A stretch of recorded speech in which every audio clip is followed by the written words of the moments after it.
Tú solo sirves para traer tu pensión cada mes, dijo Mariana mientras arrojaba los sobres de las cuentas sobre la mesa con un golpe seco. Algunos rebotaron, otros se abrieron, dejando escapar papeles que parecían gritar más fuerte que su voz. Yo no dije nada. Me levanté despacio, tomé mi bastón con la mano izquierda y la bolsa de tela que siempre colgaba de la silla con la derecha.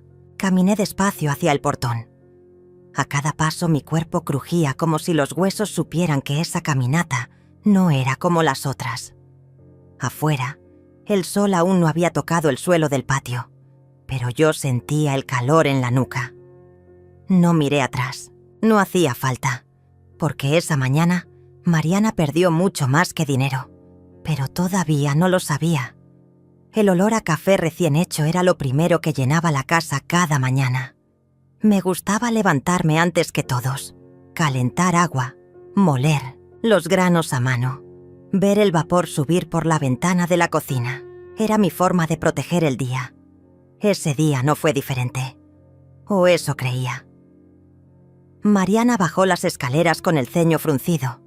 Emanuel la seguía con su habitual gesto de fastidio. Me saludaron con un «buenos días», que sonó más como una obligación que como un deseo. María, en cambio, vino directo a mí. Me abrazó por la cintura y apoyó su cabeza en mi hombro.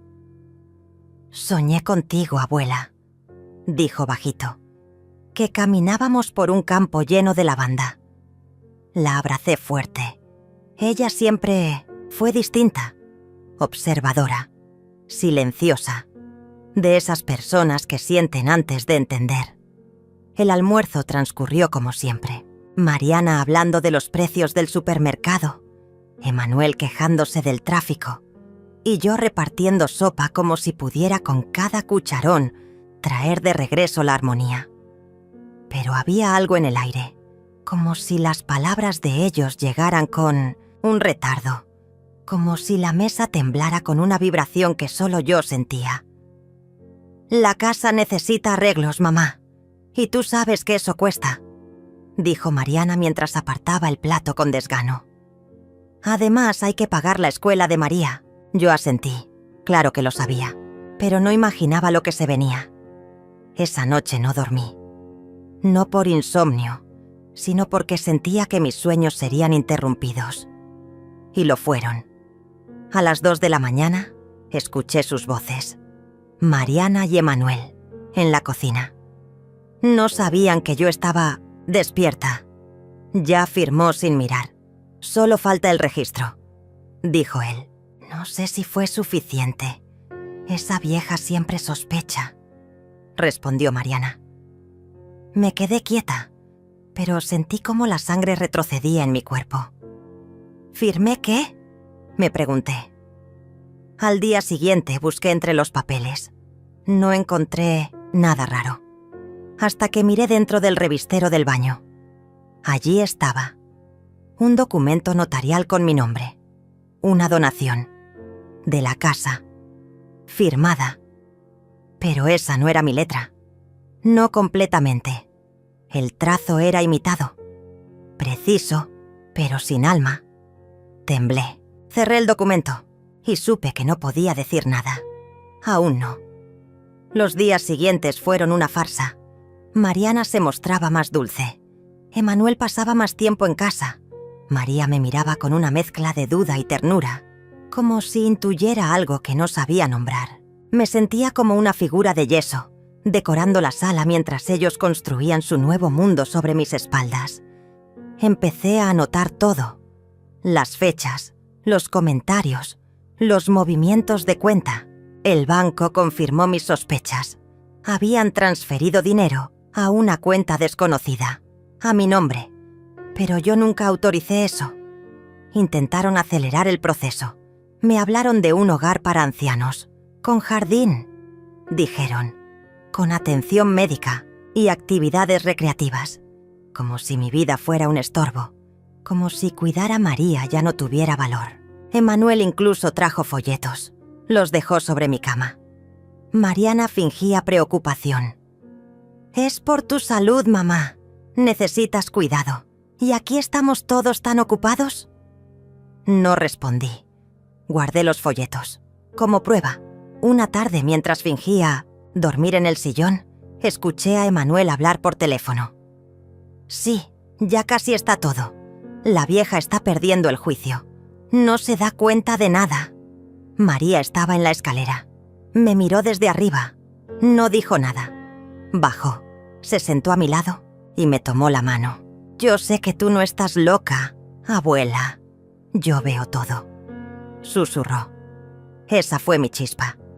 La certeza de que no estaba sola, de que todavía podía recuperar lo que me estaban arrancando en silencio. Esa noche escribí una carta. Para Carlos, un viejo, amigo de Alfredo, mi esposo fallecido. Abogado, de los de antes, honesto. Le conté todo, le pedí ayuda. Usé un sobre azul, como los que él siempre decía que no se pierden entre los papeles. Al día siguiente fui a la papelería, como si... nada. Compré sellos, envié la carta, volví con pan. Nadie sospechó. Carlos respondió rápido. Me llamó desde un número desconocido. Nos encontramos en la iglesia del barrio. Confesionario. Como en los viejos tiempos. Le mostré las pruebas. Me creyó sin dudar. Me explicó los pasos. Me dio una nueva libreta bancaria. A mi nombre. Me ayudó a poner la casa en venta. Silenciosamente. El comprador era Claudia, una amiga suya que se encargaría del papeleo sin levantar sospechas. Firmamos en una oficina pequeña, lejos de todo. Cuando salí tenía en mi bolso un nuevo comienzo. Y ellos, ni idea. Dejé que siguieran su teatro unos días más. Emmanuel incluso planeaba ampliar la cocina. Mariana hablaba de pintar la fachada. Yo asentía. Jugaba el papel. Pero cada noche preparaba mi mochila. Guardaba mi álbum de fotos, el retrato de Alfredo, mis medicamentos y la carta que María me escribió el año anterior en el Día de los Abuelos. Esa no podía faltar. Hasta que llegó la mañana. La de los sobres, la de la frase final, la de mi última caminata por esa casa. Mariana no supo que al arrojarme las cuentas sobre la mesa, lo único que perdió no fue el respeto, fue todo. María bajó corriendo detrás de mí. No dije nada. Le di un sobre pequeño. Cuando crezcas, léelo, le dije. Me abrazó tan fuerte que casi se me cae el bastón. Me separé con cuidado, cerré el portón y me fui. El sonido de mis pasos sobre la vereda se mezclaba con el canto lejano de un gallo y el zumbido eléctrico de un poste viejo. Caminé 2 cuadras hasta la esquina donde me esperaba Carlos, sentado dentro de su coche con el motor encendido. No preguntó nada. Solo abrió la puerta del pasajero y me ofreció una botella de agua. ¿Lista?, preguntó con voz baja. Asentí sin mirarlo. Mi vida entera estaba detrás de mí, cerrada con un portón que ya no me pertenecía. No llevé fotos colgadas en la pared, ni muebles, ni recuerdos físicos. Todo lo que importaba lo llevaba en el corazón y en la carpeta gris que descansaba en mi bolso, con cada prueba, cada papel, cada mentira desmontada. Nos alejamos del barrio lentamente, como si el coche entendiera que ese momento no podía apurarse. Carlos me explicó los pasos que seguiríamos. La venta estaba registrada a través de una sociedad que me mantenía como beneficiaria, pero protegía mi identidad. Emmanuel y Mariana no encontrarían rastros. No podían hacer reclamos. Legalmente, la casa nunca fue suya. Solo una ficción construida sobre una firma falsificada. Y esa ficción se había desmoronado sin ruido.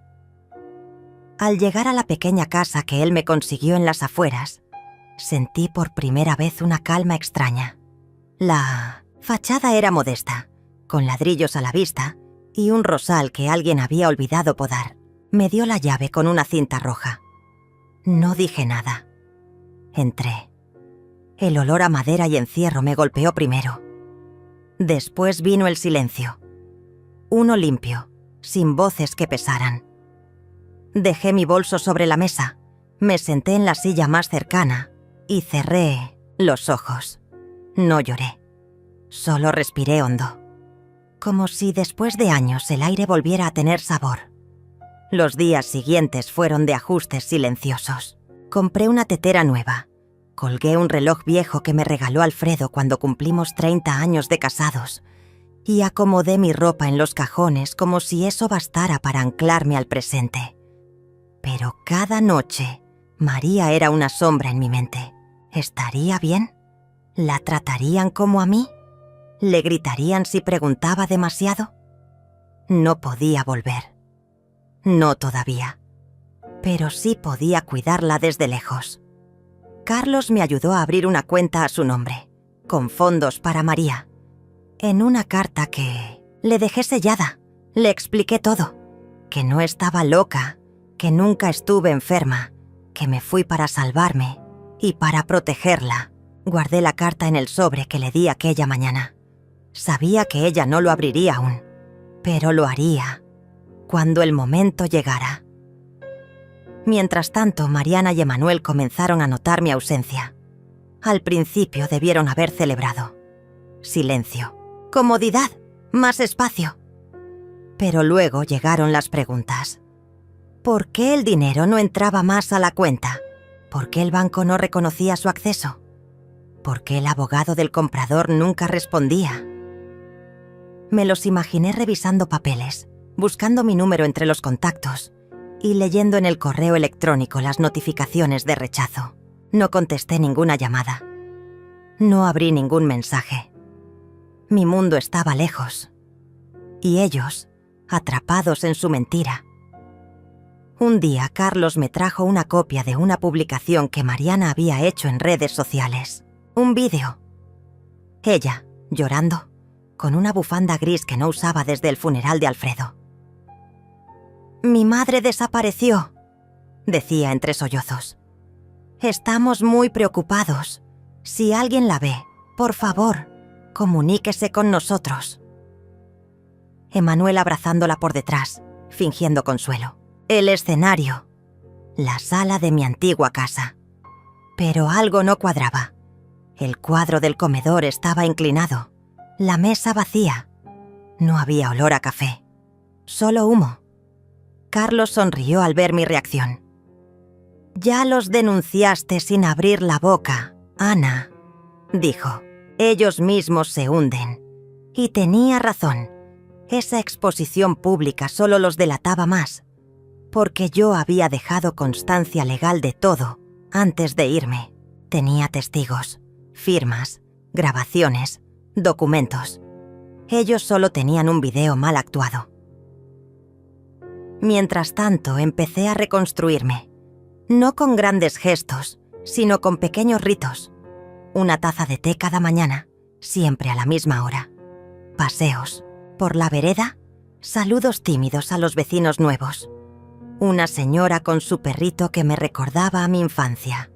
Un joven que siempre salía con auriculares y me saludaba con la cabeza. Y en medio de todo eso, María. Porque ella nunca desapareció, de mi vida. Cada semana recibía una nota escrita con su letra infantil.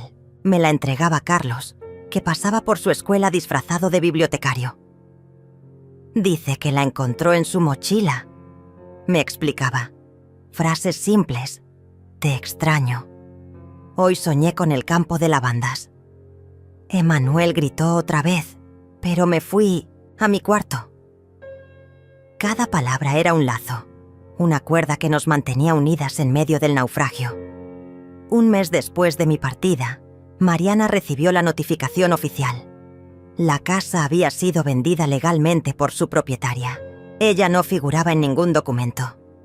Emanuel intentó ir al registro. Lo echaron. No tenía poder. El notario que usaron para falsificar la firma fue suspendido. Habían perdido todo. Pero lo peor para ellos no fue eso. Fue el silencio. La imposibilidad de culparme, porque no podían demostrar nada sin exponerse. Intentaron contactarme por todos los medios. Cartas con disculpas, con súplicas. Mensajes de voz con lágrimas artificiales. Mariana diciendo que estaba enferma. Emanuel hablando de un accidente. Todo mentira.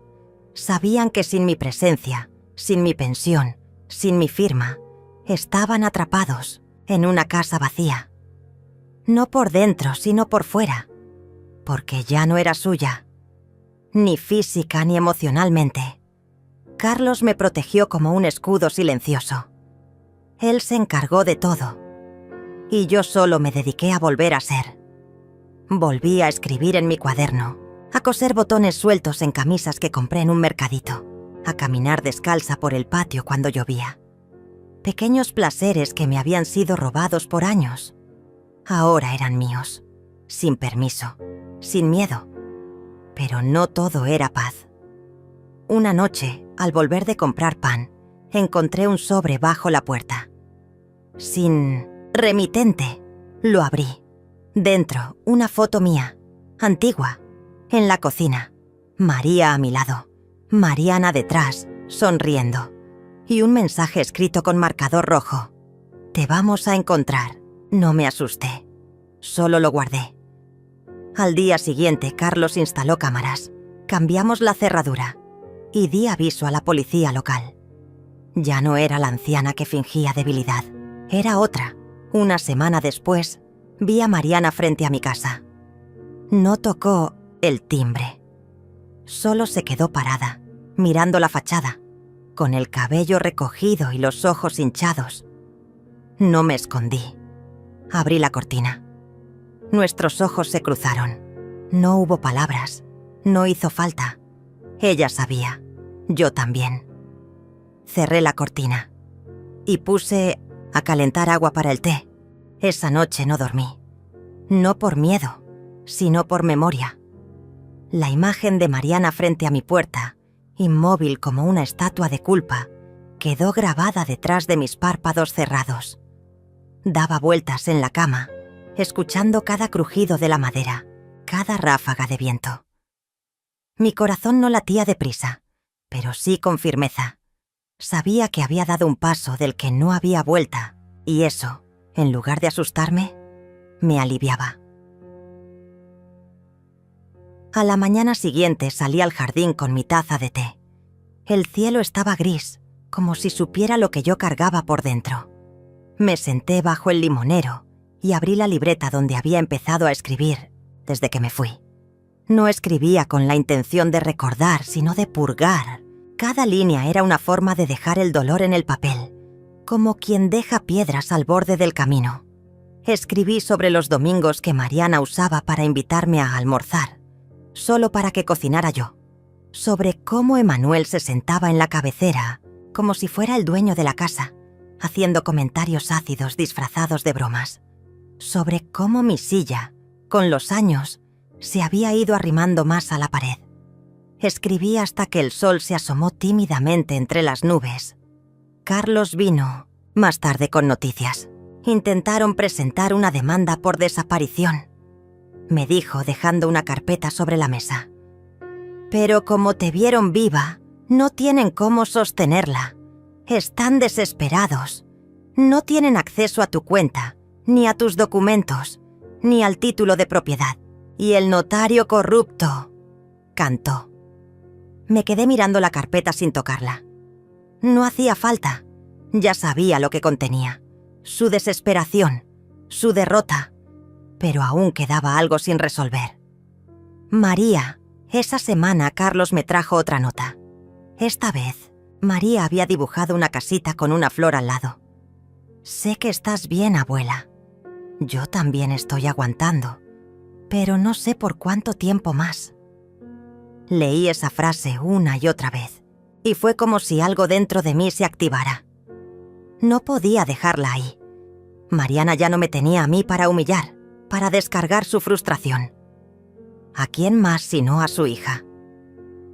María era lista, sensible, era un espejo, y por eso la hería. Empecé a planear el siguiente paso. Con Carlos trazamos un esquema legal.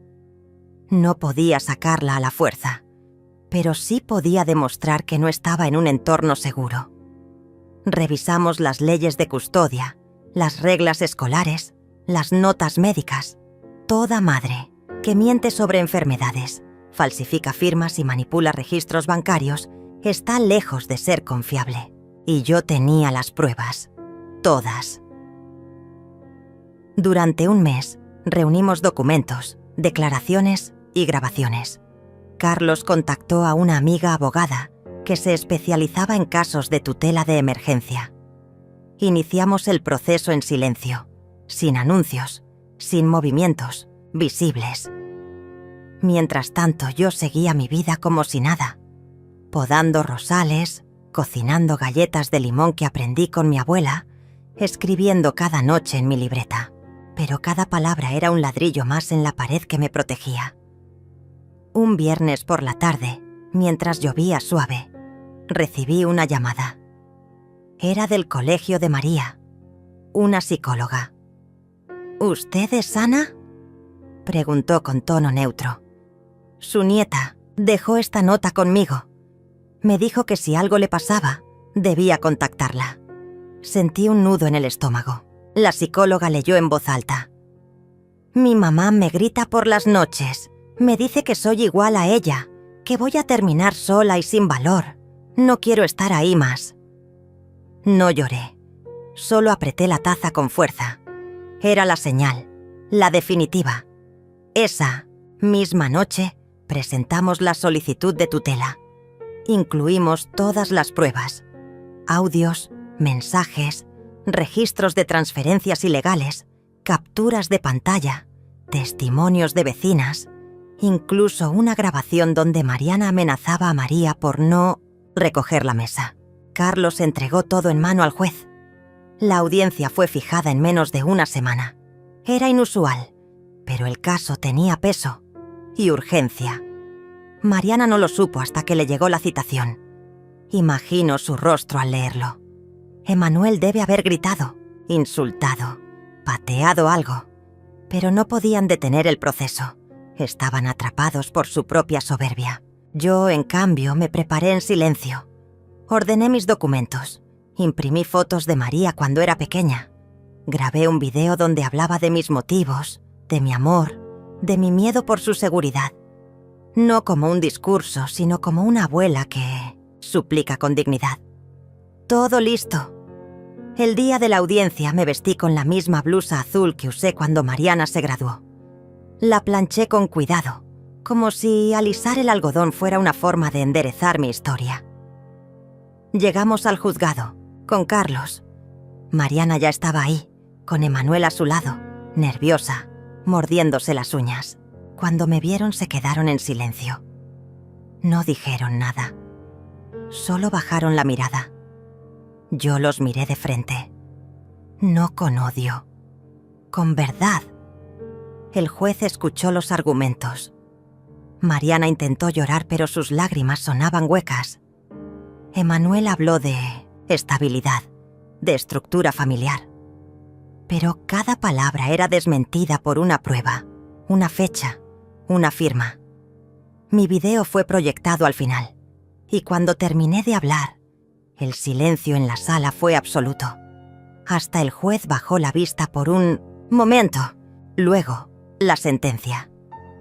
Hasta que se evalúe con mayor profundidad la situación, María quedará bajo la tutela provisional de su abuela materna, Ana. No grité. No me moví. Solo respiré. Mariana rompió en llanto. Emanuel se fue de la sala, sin mirar atrás, y yo solo cerré los ojos. María venía conmigo, no como un trofeo, sino como lo que siempre fue. Mi razón. Esa noche, al llegar a casa, María entró en silencio. Recorrió cada rincón. Se detuvo frente al limonero. Me abrazó sin decir palabra, y entendí que todo valió la pena. Encendí la tetera. Preparé 2 tazas. Le serví una con miel. Nos sentamos frente a frente. ¿Estás bien?, le pregunté. María asintió. Te soñé muchas veces acá, igualito a esto. Le sonreí, y por primera vez en mucho tiempo, Sentí paz. Pero también sabía que el conflicto aún no había terminado. Mariana no se rendiría tan fácil. Aún quedaban sombras, y yo debía proteger esa luz. Las primeras semanas con María fueron dulces y silenciosas, como un cuaderno nuevo. Cada día traía un gesto tímido, una palabra compartida, una rutina naciente. Desayunábamos en el jardín.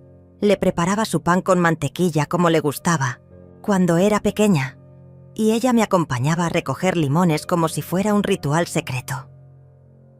La casa volvía a tener música, risas bajas, libros desordenados sobre la mesa, pero también había sombras, esas que no se ven pero se sienten en el aire, como el eco de una tormenta que aún no termina de irse. Una mañana, María bajó las escaleras con el celular en la mano. Lo dejó en la mesa sin decir nada. Yo la miré y ella solo susurró: «Está publicando cosas sobre mí». Tomé el celular. En la pantalla, una publicación de Mariana. Una foto antigua de ella con María en brazos, acompañada del texto: «Madres que luchan aunque se las arranquen». Del alma: «Mi hija está secuestrada. Pronto volverá a casa, donde pertenece». Leí cada palabra como quien lee una amenaza disfrazada de amor. Sabía lo que estaba haciendo, jugando con la lástima, abriendo el camino a la guerra pública. Los comentarios no tardaron en llegar. «Fuerza, mamá valiente. No hay dolor más grande que te quiten un hijo. ¿Y la justicia? ¿Dónde está?». Algunos mencionaban mi nombre, otros me insultaban sin conocerme. Vi hasta un video donde Mariana lloraba frente a una cámara, diciendo que yo estaba manipulando a su hija, que tenía problemas mentales, que quería vengarse de ella desde hace años. Usaba mi pasado como arma, mis terapias después de la muerte, de mi esposo, mi aislamiento, incluso una vieja caída que tuve en la cocina. Cada detalle usado como daga. Carlos me llamó alarmado. «Ya lo están compartiendo en grupos de padres. Hasta contactaron a una periodista local. Quieren convertirte en la bruja del cuento». Pero yo no respondí. No todavía. No era el momento. Aprendí con los años que quien grita primero es quien menos razón tiene. Lo mío sería más lento, pero definitivo. María empezó a tener miedo de ir al colegio. «Todos creen que estoy aquí obligada», me dijo una tarde, con los ojos húmedos. «Me miran como si yo fuera parte de una novela». Le acaricié el cabello y le respondí con firmeza: «Vamos a cambiar la historia, mi amor. Pero necesitamos tiempo». Y verdad, esa noche empecé a grabar todo. Cada palabra que Mariana enviaba por mensaje, cada publicación que borraba a los minutos, cada llamada en la que se victimizaba con antiguos amigos. Abrí una carpeta en la nube. Guardé capturas de pantalla, grabaciones, listas de testigos. Carlos me enseñó a usar un software para registrar la metadata de cada archivo. Aprendí rápido. Me volví una cazadora con memoria perfecta. Un domingo, alguien tocó la puerta con insistencia. No esperábamos a nadie. Miré por la ventana. 2 policías. Mariana estaba detrás, fingiendo llorar. Abrí sin miedo. «Buenas tardes, señora Ana. Hemos recibido una denuncia de secuestro», dijo uno de ellos, revisando una hoja. «¿Una denuncia?», pregunté sin moverme del marco. «Mi nieta está bajo tutela legal otorgada por el juzgado. Tengo los documentos, en orden. ¿Desean verlos?». Mariana intentó avanzar, pero la detuve con una mirada. «María está bien. No tienen derecho a llevársela. Pero queremos hablar con la menor para constatar que todo esté bien», agregó el otro. Llamé a María. Bajó las escaleras con paso firme. «Estoy con mi abuela por decisión propia. Y estoy bien. No quiero irme con mi madre». Los policías se miraron. Uno de ellos pidió disculpas y se retiraron. Mariana gritó desde la vereda. «Estás envenenando a mi hija, pero la justicia me la va a devolver». Cerré la puerta sin decir nada. Solo puse el cerrojo y anoté la hora exacta del incidente. A los pocos días, Mariana publicó otro video. Esta vez, con Emanuel a su lado, fingiendo una calma que no tenía. Hablaban de mí como si fuera un caso psiquiátrico, una abuela obsesiva. Mostraban fotos editadas, documentos incompletos, incluso una imagen vieja de mi libreta, donde había escrito cosas personales, como si fuera prueba de inestabilidad. Todo editado, todo manipulado. Carlos me llamó de inmediato. «Tenemos que responder». Ya pasaron la línea, pero yo no quería responder con otro video, ni con palabras. Quería responder con acción. Y lo hice. Contacté con una periodista que conocía desde hace años. Una mujer íntegra, seria, que sabía investigar antes de hablar. Le entregué todo. Las pruebas, los audios, los documentos legales, incluso el testimonio de María grabado con su consentimiento. Ella trabajó en silencio durante una semana, y cuando publicó su reportaje, titulado «La otra cara del silencio», todo cambió. El artículo explicaba todo. Cómo Mariana había falsificado documentos, cómo Emanuel había transferido dinero de mi cuenta, cómo intentaron declarar mi invalidez mental con certificados falsos. Explicaba mi decisión de proteger a mi nieta, y lo hacía con elegancia, sin sensacionalismo, solo verdad. Las redes que antes me señalaban empezaron a callar. Algunos borraron sus comentarios, otros pidieron disculpas. La periodista fue entrevistada en la radio. Mariana y Emanuel intentaron responder, pero ya nadie los escuchaba con los mismos oídos. La verdad, cuando se presenta con dignidad, desarma cualquier mentira, pero no se rindieron. A los pocos días, Mariana dejó una carta en el buzón. María la encontró. Estaba escrita con letra temblorosa, llena de frases como «Yo te parí, me quitaron todo, tu abuela te llenó la cabeza de odio». María la leyó en voz alta y luego me miró. «¿Puedo quemarla?», me preguntó. Le extendí una cerilla.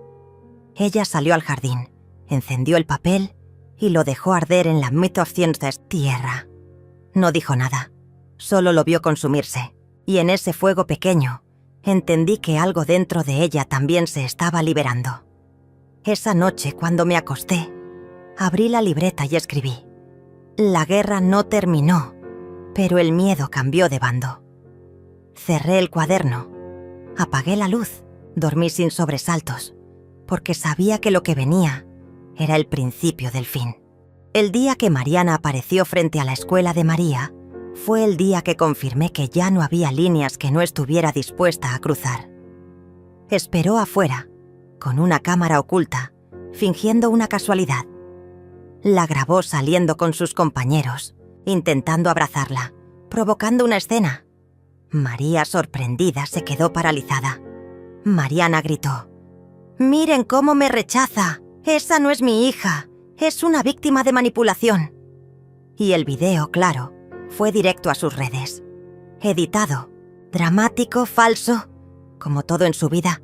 Carlos me llamó al mediodía. «Está explotando. Lo están compartiendo como si fuera una película de terror. Hay gente pidiendo que intervenga un juez».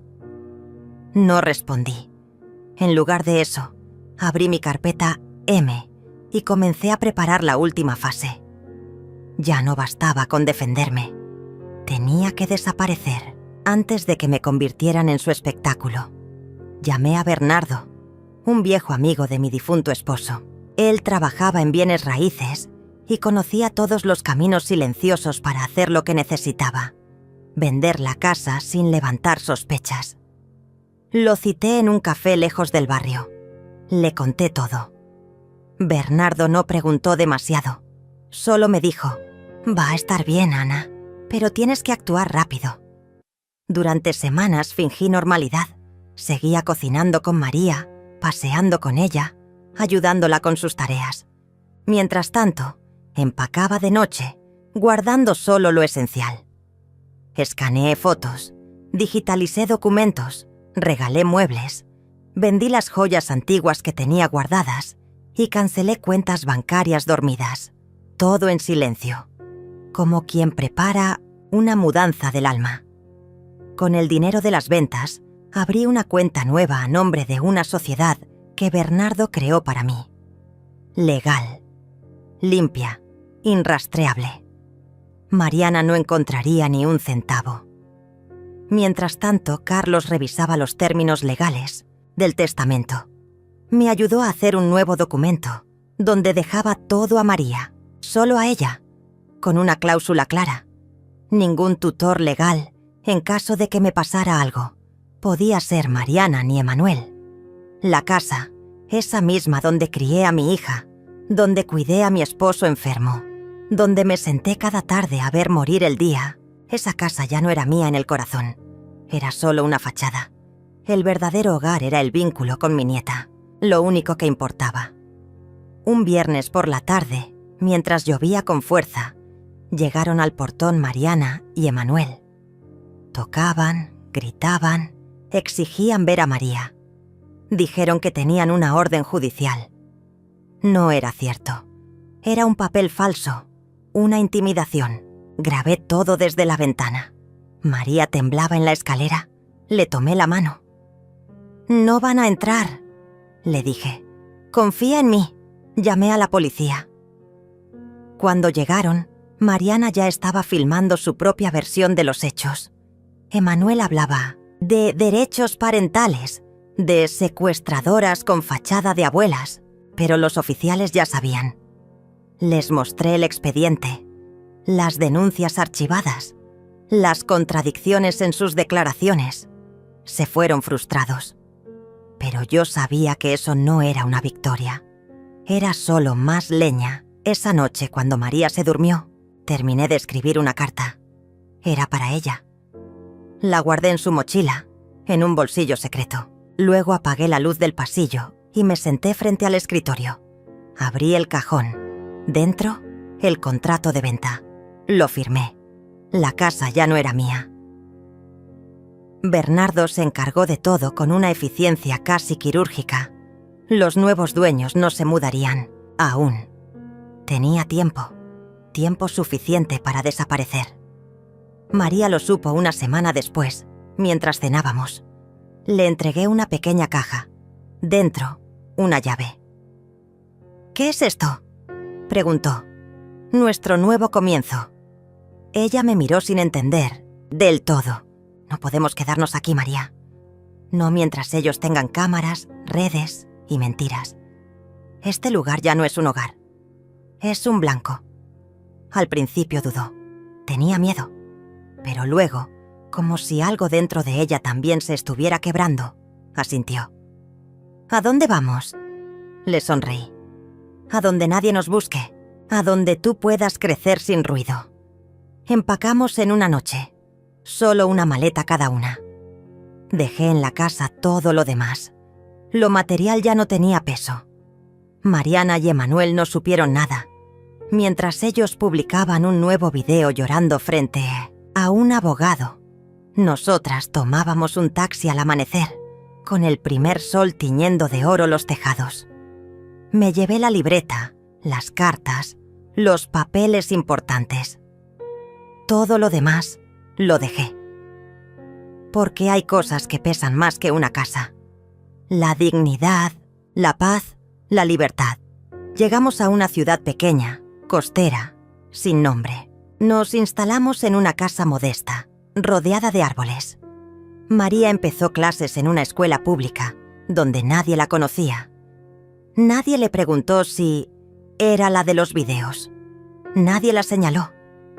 Yo encontré un trabajo sencillo, cuidando una pequeña biblioteca del barrio.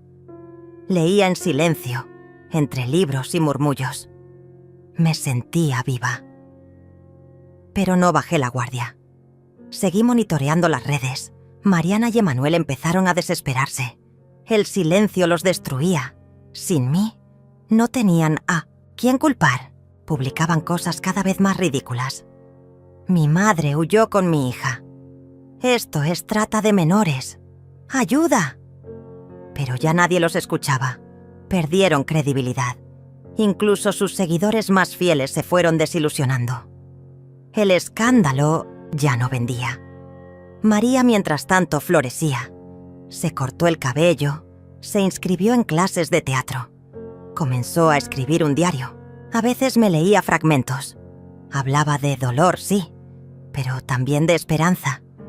Una tarde me dijo: «Cuando sea grande, quiero contar esta historia.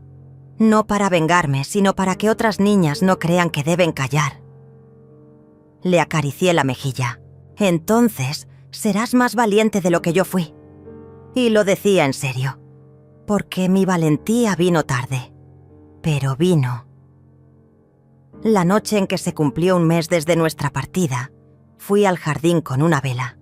La encendí frente a un pequeño limonero que habíamos plantado ese día. Me senté en silencio. El aire era fresco. Las hojas se movían apenas. Cerré los ojos. Pensé en Alfredo, mi esposo, en cómo hubiera estado orgulloso. Pensé en la niña que fui, en la mujer que me convertí y en la madre que, tristemente, no supe corregir a tiempo.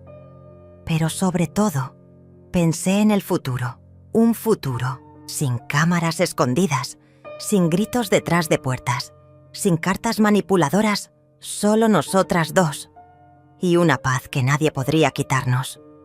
El plan estaba completo. La fuga había sido perfecta. Mariana no lo sabía todavía, pero ya había perdido todo, y lo mejor aún estaba por llegar. El día comenzaba como tantos otros desde que nos habíamos mudado. María se arreglaba frente al espejo, con el uniforme nuevo aún algo rígido, y yo preparaba su desayuno: pan tostado, frutas frescas y una taza de leche tibia. La luz entraba, filtrada por las cortinas de lino claro que colgaban en nuestra nueva cocina, aquella donde el reloj apenas marcaba las horas porque ya no teníamos prisa. Pero esa mañana, mientras le servía la mermelada, supe que algo venía. No fue una corazonada, fue el silencio. El silencio de las redes sociales de Mariana. Llevaban 3 días sin publicaciones. Ningún video, ningún directo con voz temblorosa, ningún intento de convertir su tragedia en trending topic. Cuando los lobos callan, es porque están al acecho. Después de dejar a María en la escuela, me senté frente a la vieja computadora portátil que había traído conmigo, oculta entre libros, y empecé a investigar. Accedí a foros, a grupos privados donde Mariana solía compartir sus verdades. Todo parecía calmo, demasiado calmo. Ese mismo día, Carlos me llamó con voz contenida. «Ana, recibieron una notificación judicial. Están preparando una demanda por custodia.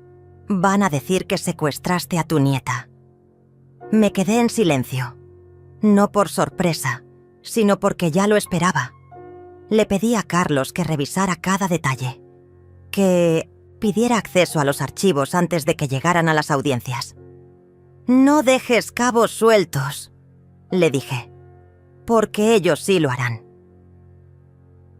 Durante los días siguientes, comencé la verdadera preparación. Escaneé todas las cartas que Mariana había enviado. Guardé copias de los videos donde decía barbaridades de mí y de María.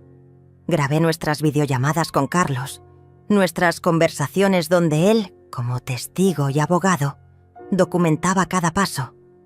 Me puse en contacto con la orientadora de la escuela de María, quien ya estaba al tanto de todo, y le pedí un informe confidencial sobre el estado emocional de mi nieta. María, sin saberlo, estaba ayudando a protegerse. Por las noches, ella dormía tranquila. Yo no. Yo tejía. Tejía un plan tan fino y firme como la manta que cubría su cama.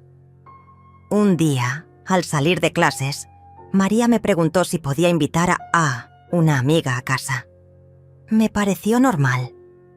Pero lo que no me pareció normal fue que, Desde la esquina, vi un auto blanco estacionado por más de 1 hora. Las placas estaban cubiertas con barro. El conductor fingía mirar su celular, pero su mirada no era casual. Mariana ya nos había encontrado. La noche siguiente instalé cámaras discretas en la entrada de casa, grabadoras de audio, sensores de movimiento. Todo lo había comprado semanas atrás, en previsión. Mientras María dormía, yo revisaba las grabaciones, catalogaba todo en carpetas con fecha y hora. Lo convertí en mi ritual nocturno, como si preparar el terreno fuera mi forma de resistir. Y entonces, un jueves por la tarde, llegó una carta certificada. El sobre tenía el membrete del juzgado familiar. Dentro, una citación. Mariana y Emanuel solicitaban custodia temporal de María, alegando incapacidad emocional de mi parte. Usaban frases como alienación parental, abandono del domicilio habitual, influencia maliciosa. Le mostré la carta a Carlos. Él ya la tenía en digital. «Es débil», dijo. «Está llena de contradicciones». Pero eso no era lo que me preocupaba. Lo que me preocupaba era que, con ese documento, ellos creían haber recuperado el control. Y ese era su error. La cita estaba marcada para dentro de 2 semanas.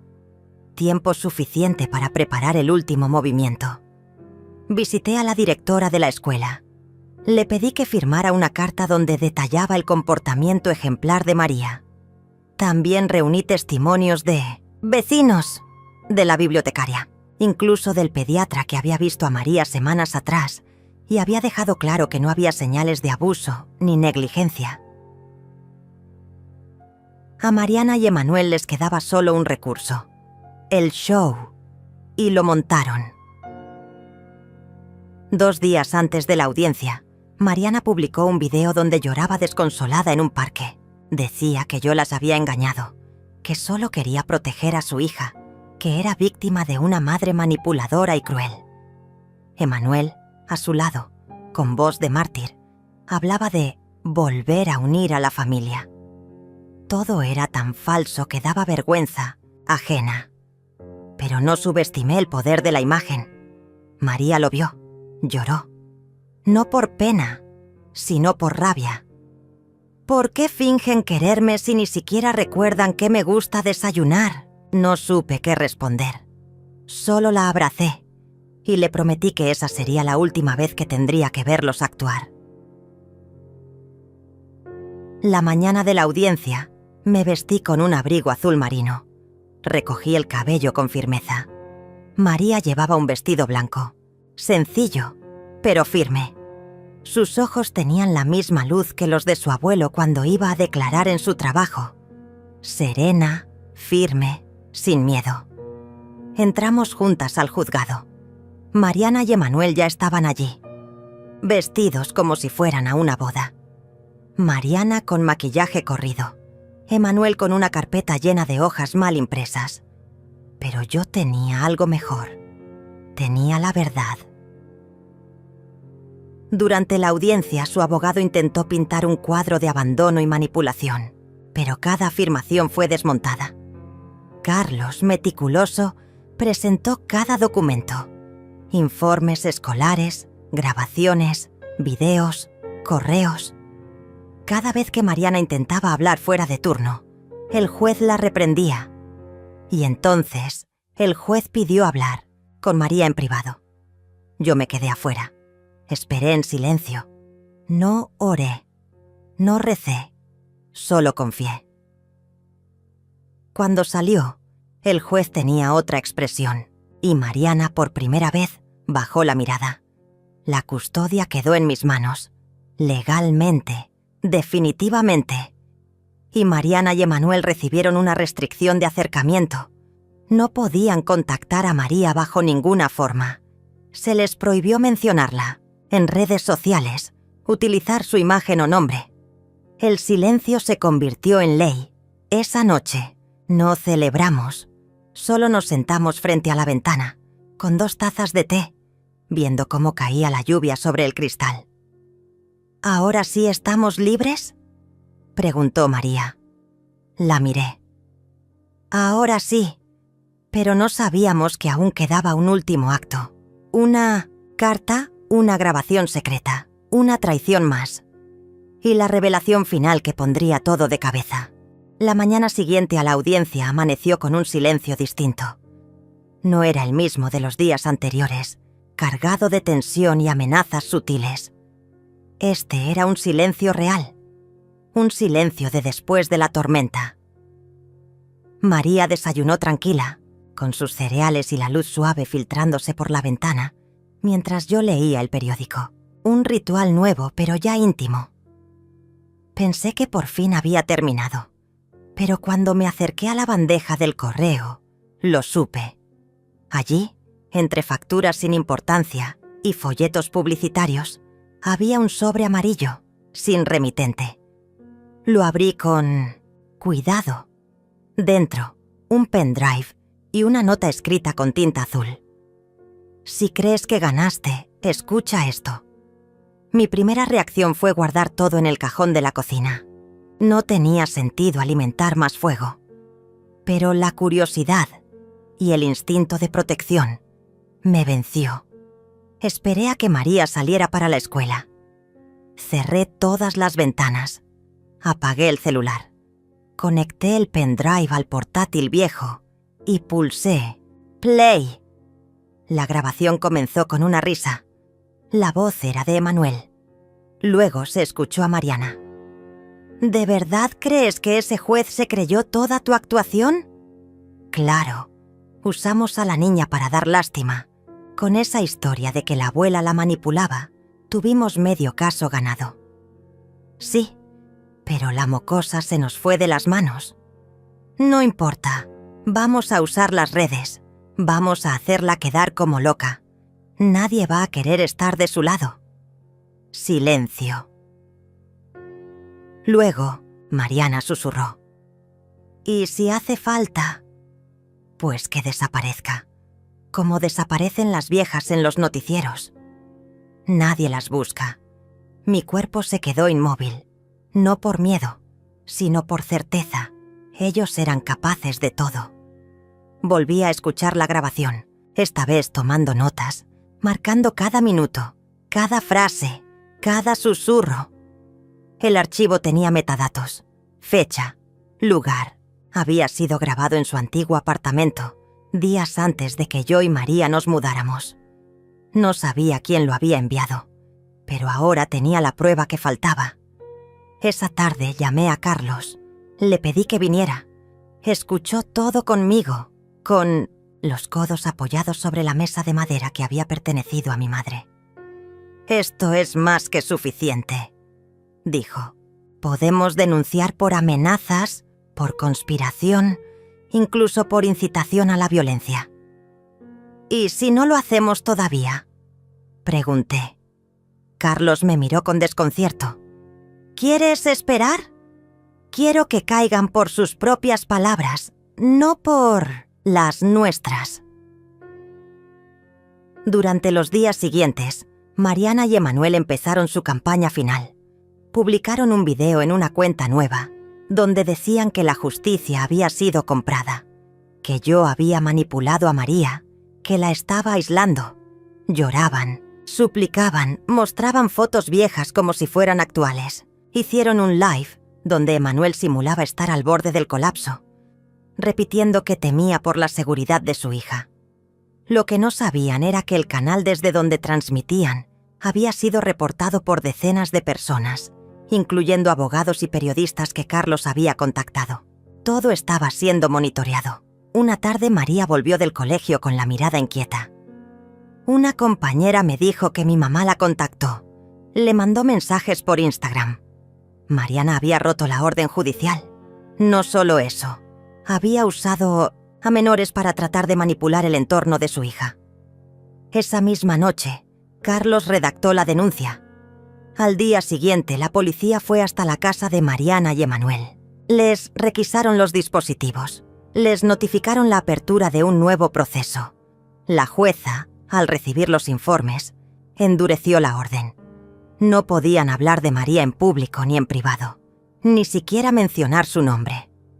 Fue entonces cuando recibí otra carta, esta vez del canal de televisión local. Mariana había vendido una entrevista.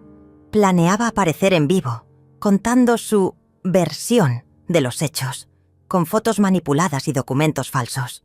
Se presentó como víctima de un sistema corrupto que le arrebató a su hija, pero no contaba con que la producción ya había recibido una copia de la grabación del pendrive. Horas antes de la emisión, cancelaron el programa y Mariana explotó. Subió un vídeo gritando en la calle, llorando frente a un portón cerrado. Dijo que yo había destruido su vida, que María me odiaría cuando creciera, que todo lo que hacía era por amor. Su actuación era grotesca, pero esta vez la gente no le creyó. Los comentarios eran distintos. ¿Y la abuela? ¿Dónde está su versión? ¿Por qué usas a tu hija como excusa? Esto suena muy manipulador. El público ya no era su cómplice, era su juez. Esa noche, después de cenar, María me miró mientras lavábamos los platos. ¿Mamá va a dejar de intentar hacerme daño? Va a cansarse, le dije. Y cuando se canse, se va a dar cuenta de que no tiene nada. ¿Y tú? Yo tengo todo lo que necesito aquí. Ella sonrió. Y en ese momento supe que el final estaba cerca. Faltaba una sola pieza, una que yo había estado guardando desde el inicio. La escritura de la casa de Mariana, años atrás, cuando Alfredo, mi difunto esposo, estaba vivo. Ayudamos a Mariana a comprar el apartamento donde vivía, pero ella, irresponsable como siempre, no había terminado de pagar el préstamo que yo había asumido en su nombre. Legalmente, el inmueble seguía siendo mío. Carlos me ayudó a gestionar la venta. La propiedad fue embargada para pagar la indemnización por daños psicológicos a María. La misma casa desde donde Mariana había insultado, planeado y mentido. Ya no le pertenecía, y no lo supo hasta que recibió la orden de desalojo. Ese día, frente a la puerta de su edificio, con las cajas mal armadas y los muebles en la acera, Mariana entendió que su guerra había terminado. Pero aún le quedaba una última carta, una carta escrita a mano, entregada por un mensajero sin remitente. Decía: «Mamá, no entiendo cómo llegamos a esto. Te juro que quise hacer lo correcto, pero me equivoqué y ahora no sé cómo volver. Solo quiero que me perdones y que algún día María también lo haga». No lloré. Solo cerré la carta y la guardé en el mismo cajón donde estaba el pendrive. No respondí. No esa noche, ni la siguiente, porque la verdadera respuesta vendría con el amanecer. El último amanecer en que ellas serían parte de nuestras vidas. Y entonces, sí, todo habría terminado, o al menos, todo lo que necesitaba ser terminado. La casa estaba en silencio, pero no era un silencio tenso. Era un silencio limpio, como cuando se acaba una tormenta y el sol no aparece del todo, pero el aire ya huele diferente. María dormía profundamente.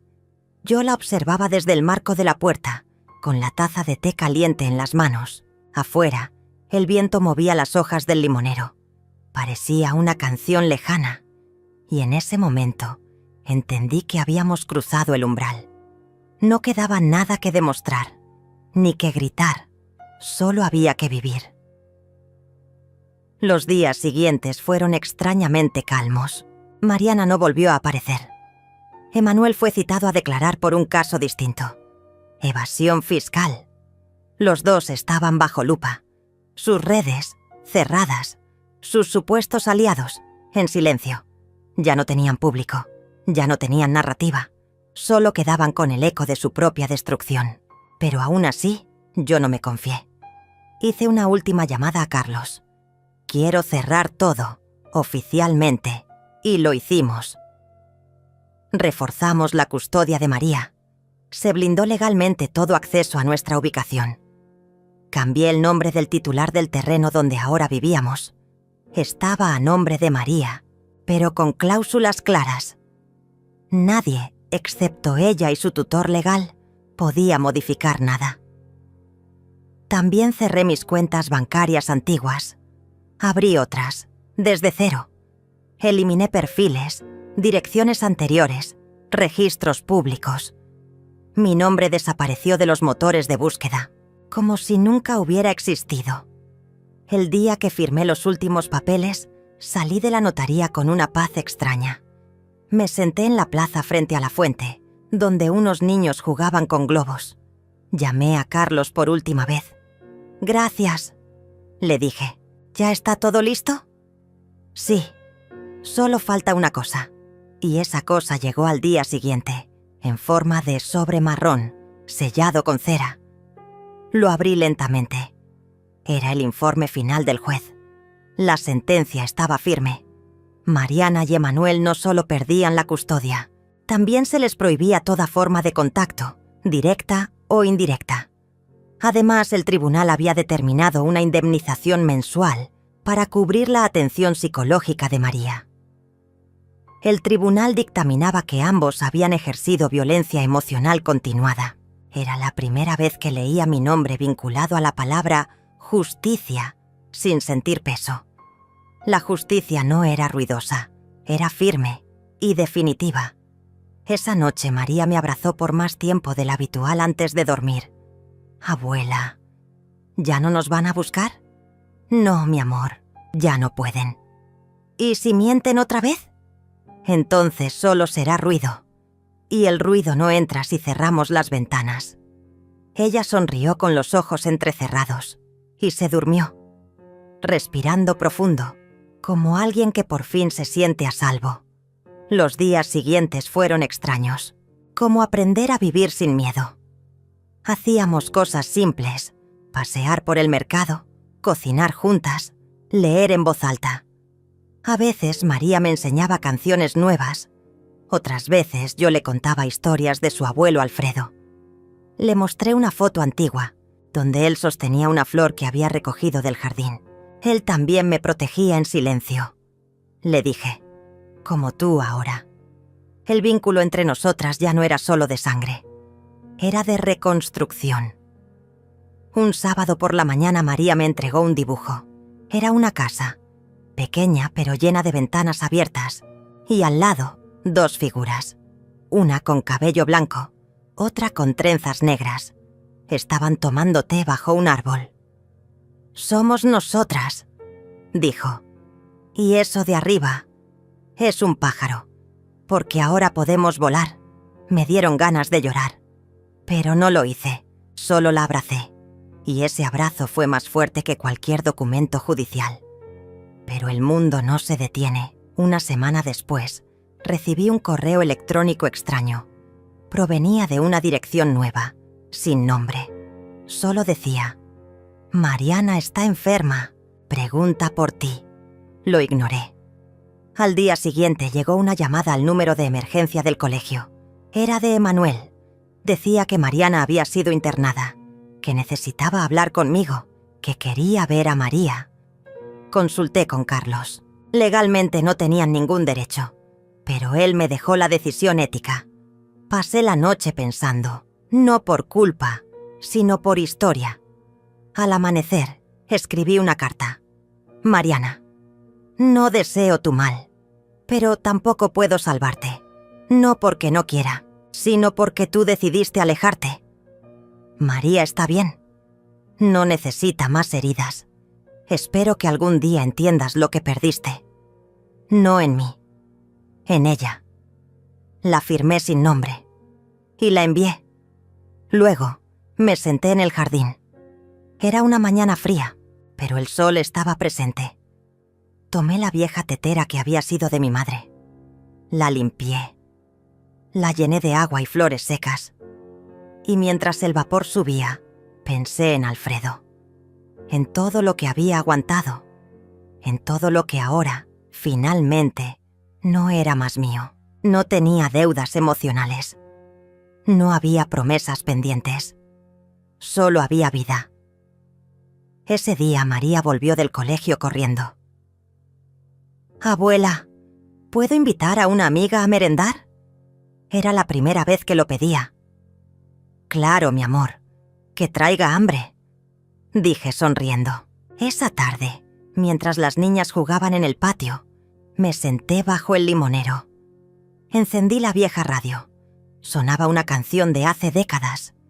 Y en ese instante comprendí que todo había valido la pena, que cada paso, cada silencio, cada documento firmado me había traído hasta ahí, hasta ese limonero, hasta esa risa en el patio, hasta esa taza de té con sabor a final. Un final que no era ruidoso, ni público, pero sí absolutamente verdadero. El sol se filtraba con delicadeza entre las hojas del limonero. El aire era fresco, apenas un murmullo que recorría las ramas y hacía bailar las sombras sobre la tierra. En la mesa de madera desgastada, una taza de té humeante desprendía un aroma dulce, mezclado con el perfume antiguo de las flores secas que reposaban en el centro. Era la misma mesa donde, meses atrás, Mariana había lanzado las cuentas con desprecio, acusándome sin piedad de solo servir para traer la pensión. Ahora, ese espacio estaba bañado en luz tranquila, un santuario para la reconstrucción que había comenzado desde el silencio. María jugaba cerca, con una amiga que había invitado por primera vez a casa.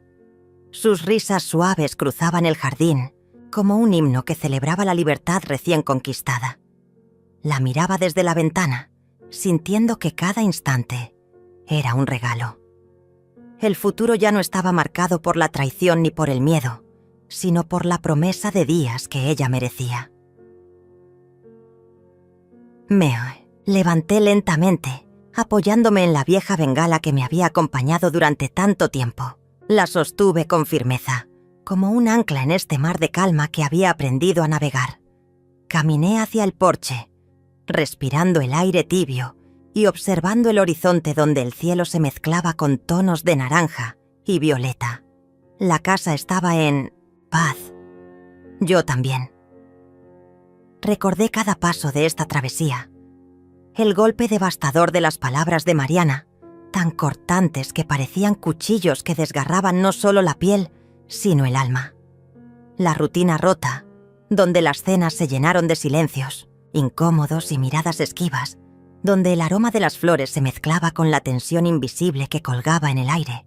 La lenta pero dolorosa revelación de que quienes amaba tramaban en mi contra, usurpando mi nombre, manipulando mi historia como si fuera un títere sin voz.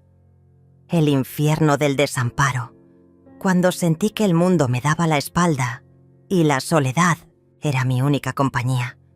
Pero sobre todo recordé la decisión silenciosa, la transformación que ocurrió cuando entendí que la justicia no necesitaba gritos, solo estrategia, paciencia y una voluntad inquebrantable. La metamorfosis que me convirtió en cazadora, en protectora, en mujer que no se rendía aunque todo pareciera perdido. La construcción de un plan invisible que los desarmó sin que se dieran cuenta, el cierre de puertas que creían abiertas, la creación de un nuevo refugio para María y para mí. Y ahora, aquí estoy, en el umbral de un nuevo comienzo. La puerta del jardín se abrió lentamente. María corrió hacia mí. Sus ojos brillaban con una mezcla de inocencia y una sabiduría que me sorprendía para su edad. Me abrazó con fuerza, y en ese abrazo sentí toda la fuerza del amor verdadero, ese que no se vende ni se rompe, que resiste tormentas y heridas. «Abuela», susurró, «gracias por no rendirte». No respondí con palabras, solo la abracé más fuerte, sintiendo cómo su corazón latía contra el mío, sincronizados en esta nueva melodía de esperanza. Más tarde, mientras el sol comenzaba a esconderse, encendí la vieja radio y puse una canción que solía cantar mi madre. Las notas llenaron la habitación, resonando como un eco de tiempos mejores y promesas renovadas. Me senté en la mecedora, sosteniendo en las manos un libro antiguo que había encontrado entre los recuerdos. Las páginas amarillentas contenían historias de mujeres que, como yo, habían luchado en silencio para reclamar su dignidad. Pensé en Mariana y Emmanuel, en cómo sus mentiras y manipulaciones finalmente se habían vuelto contra ellos, en la sentencia que cerró el ciclo, en las llamadas y cartas que intentaron romper mi silencio, y en cómo cada uno de sus intentos fue anticipado y neutralizado. Me sentí libre de ese peso, como si un viento fresco hubiese despejado el polvo de un viejo armario, dejando espacio para que entrara la luz. La noche llegó con calma. Apagué la radio y caminé hasta la ventana. Miré las estrellas que empezaban a brillar en el cielo oscuro. En ese momento comprendí que la victoria no era un grito en la plaza pública, ni una batalla ganada con violencia. Era un renacer en la intimidad, una reconstrucción profunda y silenciosa. Era tomar el control de mi historia y escribirla con la tinta indeleble de la verdad y la fuerza. Cerré los ojos y recordé la última escena en la que Mariana me había mirado con desprecio, sin imaginar que esa mañana ella perdería mucho más que dinero. Ahora, la justicia estaba en mis manos, y no como un arma para atacar, sino como un escudo para proteger lo que realmente importa. Con la mano temblorosa pero decidida, prendí fuego a un sobre que contenía los últimos papeles de la herencia que había modificado. Vi cómo las llamas consumían el papel, dejando solo cenizas que el viento dispersó suavemente en el aire. Era un acto simbólico, la quema de una cadena invisible que me había mantenido prisionera durante años. Después, fui al jardín y planté unas semillas de hortelã en una pequeña maceta. El aroma que esa planta desprende me recordaba la frescura y la renovación. Regué la tierra con cuidado, sintiendo que cada gota era una promesa de vida nueva, de días libres de miedo y manipulación. Antes de dormir, apagué el teléfono móvil. No necesitaba estar conectada a un mundo que ya no me pertenecía. Cerré la puerta de mi habitación con calma. No había lugar para la tristeza ni el resentimiento en esta nueva etapa. Solo paz, solo fuerza, solo amor. Al acostarme, escuché el suave susurro del viento entre las hojas y por primera vez en mucho tiempo sentí que podía descansar. No porque el dolor hubiera desaparecido, sino porque había encontrado la manera de seguir adelante a pesar de él. Porque la verdadera victoria no se grita, se vive, se siente, se conquista en el silencio del alma, y yo finalmente había ganado.